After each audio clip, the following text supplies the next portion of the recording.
Hello there, welcome back. My name is Bennett, and we are on Tech on Deck. Joining me, as you know, are our co-hosts Nick, Katya, and Michael.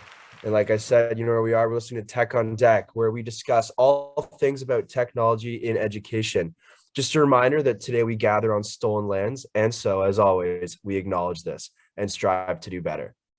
Right, and I'm Nick, right? So here we're today we're going to tell you about the role of technology in alternative classrooms, explained how we can be mindful and creative when teaching kids with different needs and instructing in different environments. As educators, we must always try to be adaptable to the needs of our students and the constraints of our environment. And this is why we've chosen the specific class environment that we have.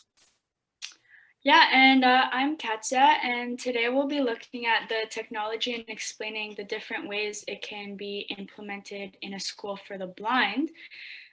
Is there a different term we should be using to describe the students? I don't really know. You're the expert. Yeah, that's actually a great question. We try to stay away from those terms now, because they're too restricting and defining. Instead, we try to use less restrictive terms like person who is blind or person with vision impairment or low vision.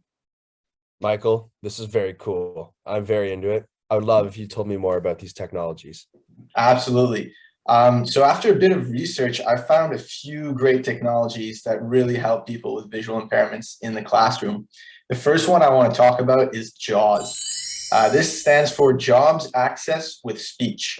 And basically, it's a software program that reads the screen and relays back all that information to the user through Braille displays. Wait, I think it's important for the listeners to know what Braille displays are before we continue. Can you help me with that? That's actually a really good point. From what I understand, Braille displays are devices that will display the Braille alphabet with a rounded tip pins that are raised through holes on a flat surface, and it's refreshable, so new words and sentences can be created on the same surface like really easily. Am I right? Yeah, exactly. So basically, there's a bunch of different models that you can get with varying amounts of character displays. For example, some have 40, but others can have up to 80 characters displayed. Wow, that's really impressive. What did you say this was called again? JAWS? No, so this is actually the Braille display, but JAWS uses that to with their software. Cool. So that's really impressive, but how attainable is this for your average school, really? Like, how can we make this accessible and achievable in a widespread manner across all these school boards everywhere? Yeah, that's a very good question. They're not exactly a cheap technology. So the price range, for example, is roughly from $3,500 to $15,000. And this depends on the number of characters you get and other customization you may want to do, like for the feel and the type of pins you want.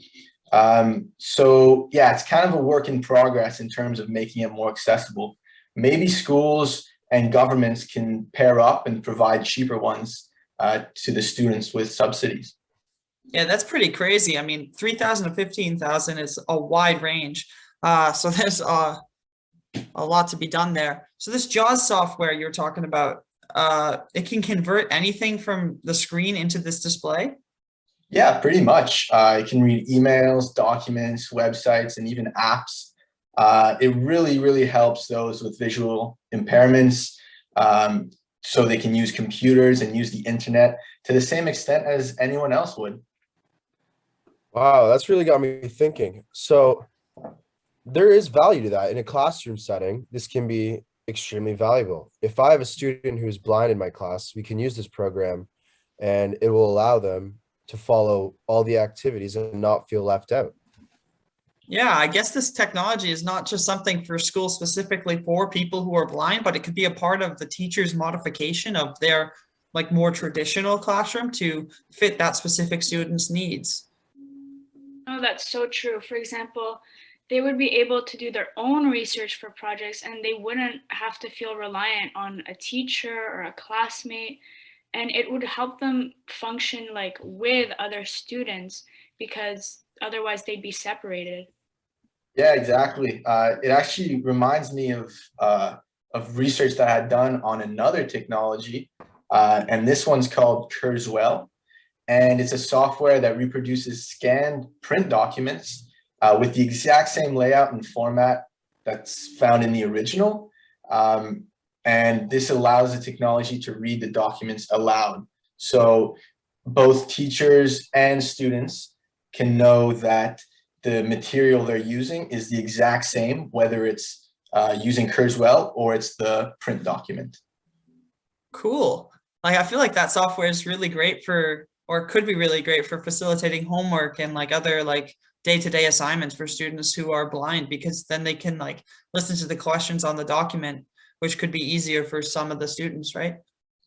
Oh, for sure. If I had if I had a student that was blind, I would for sure make sure they had access to this technology in my class, because it doesn't only give them the freedom to read and write without a tutor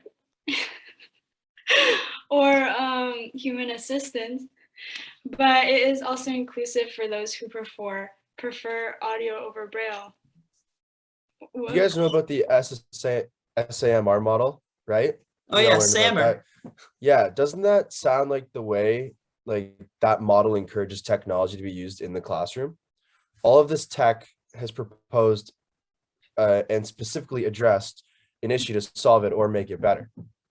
Yeah, that's right. There's 4 levels to the SAMR model, which are substitution, augmentation, modification, and redefinition.